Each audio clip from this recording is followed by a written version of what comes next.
Hello warriors. So I'm here in Mount Vitosha.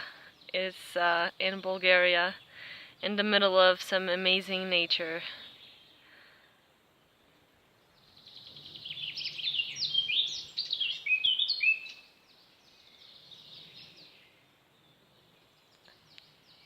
For those who don't know, I've recently had a major nervous breakdown. I had suicidal thoughts. I still have them from time to time. Normally they come mostly when I'm tired or scared.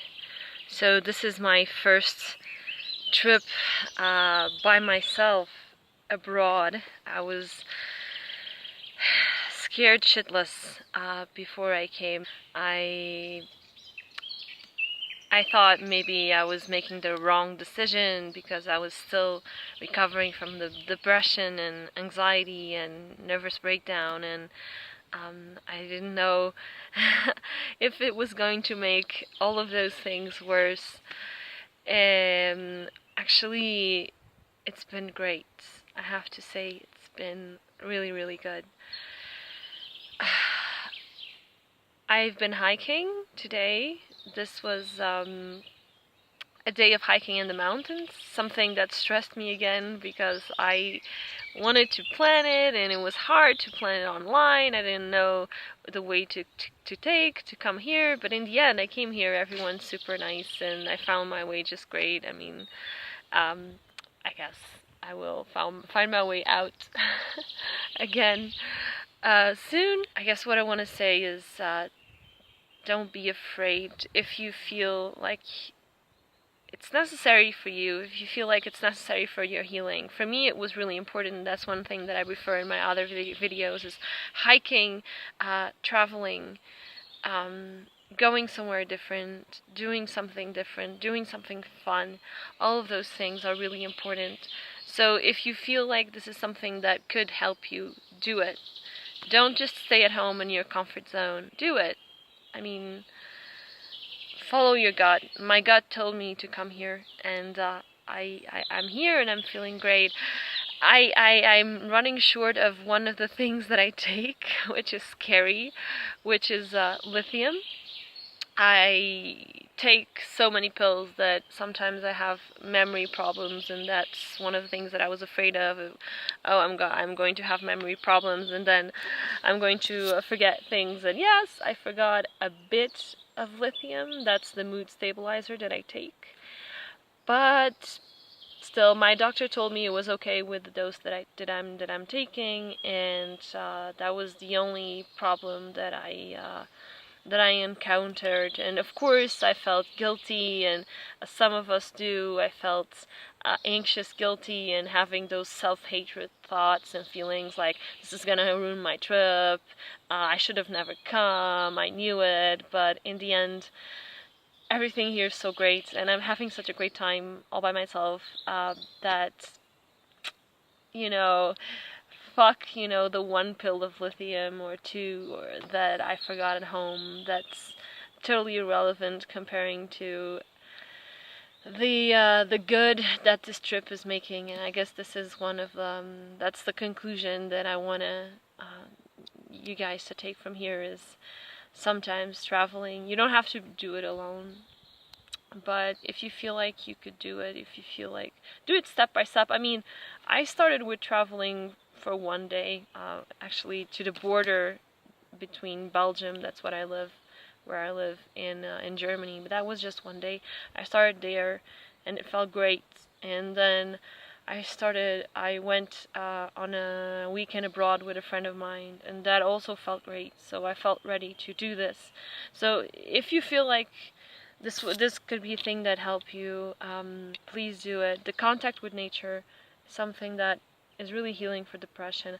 Hiking, sports, everything is also important. The adventure, your brain starts thinking in a different way when you're in a different country. Your brain starts problem solving and exploring, and suddenly your brain can no longer be depressed because it's too busy doing that. I'm too busy, like, right when I got here, the alphabet is Cyrillic, and I was like, what the fuck, now I have to find, my way through this alphabet. I have to find my way through these streets in this alphabet that I don't know. And then I met new people. I met some people in a bar, and that also was great.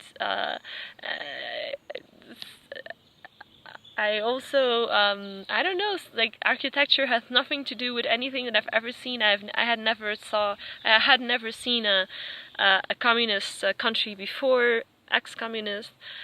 So yeah, so how can I be depressed if I'm trying to find a way through the mountain, if I'm trying to find a way through this really, really different city? Impossible. So this is a big depression break, a big, well, the anxiety sort of floats around the way, but it's a big depression break, that's for sure. So yeah, that's one idea. If you're depressed, if you had a major nervous breakdown, if you're struggling with major anxiety, take a trip abroad. Start slow, in your comfort zone, but do it. Do it! Happy healings. So I just realized that maybe you're wondering, how did I get here, being that I am recovering from a nervous breakdown. So I spend most of my money on shrinks and on therapists and on pills. I'm not gonna mention any. I'm going to mention some brands because that's inevitable, but I swear that none of those are paying me because I'm completely broke. So the first thing was that I went on Skyscanner, and on Skyscanner you can have an option to choose the destination you put anywhere, and they give you a list of the top destinations that are cheapest. So, for example, the plane here and back was 40 euros. That's nothing. Uh, on a company whose name I don't want to mention because, yeah, okay, I'm mentioning it. It's Ryanair. I don't particularly like it, but the truth is that it has really, really cheap deals.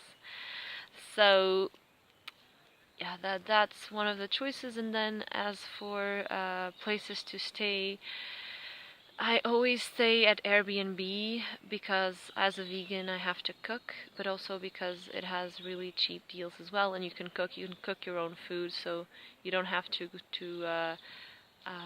stay in restaurants the whole time. So that's my 2 cents on how to travel when you're broke and depressed and recovering from any sort of illness. And yeah, bye.